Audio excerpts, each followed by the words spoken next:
How does this man keep getting away with it?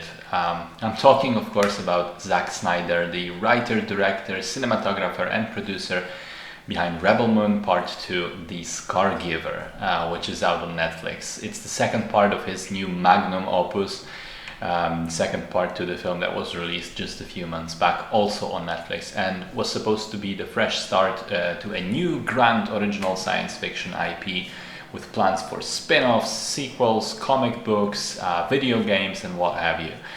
Well, the result was the least original thing I've ever seen in my entire life, with not just the plot, the characters, and cliches stolen from other properties, but straight up scenes lifted directly, shot for shot, from other movies. Worse still, it managed to be embarrassingly hollow and boring, not even, bad in a fun way, just absolutely lacking any flair or charisma.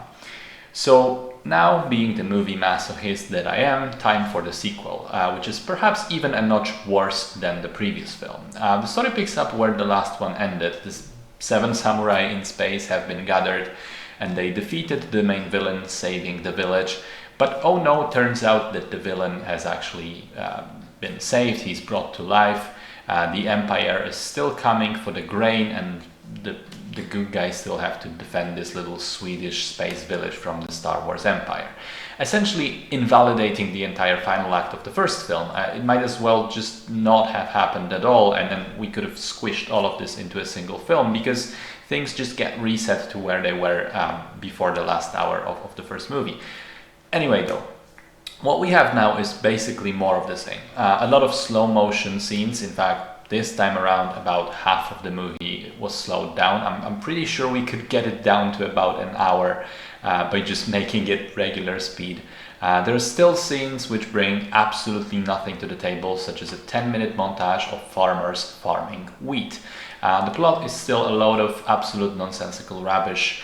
The characters are still unlikable, and you don't really care about any of them because we still learn nothing about them, except for one scene on the eve of the battle where they sit around in a circle and have a conversation, where they literally go in turn and ask each other for their respective sad backstories. And get this, every one of them is the same. I was living peacefully on my planet with my people until the Empire came and killed them, and now I want revenge. Repeat that 4 times with a flashback for each and every one of those characters. It's nuts. It's like the first session of an amateur D&D group. I haven't seen writing this shoddy in a professional film in a while.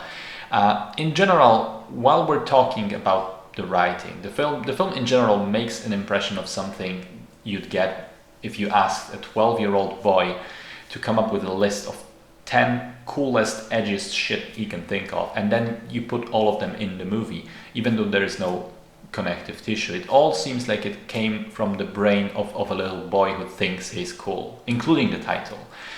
Which is, par for the course, because Snyder does seem to have the artistic maturity of a 12-year-old, if his original movies are any indication. I mean, listen, he did a good job with 300 and Watchmen, I'm willing to admit that, but those were basically shot-for-shot adaptations of comic books. Now he continues to prove how shit he actually is as a creator with things like Army of the Dead and now Rebel Moon, where he doesn't have the source material to sort of back himself up. One more thing I want to mention is how there are so many violations of Chekhov's gun principle present here.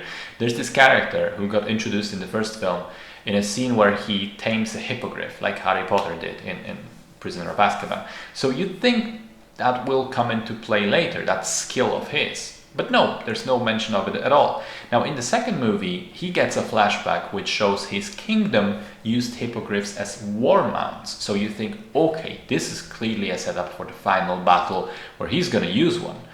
No, never happens. It's just ridiculous.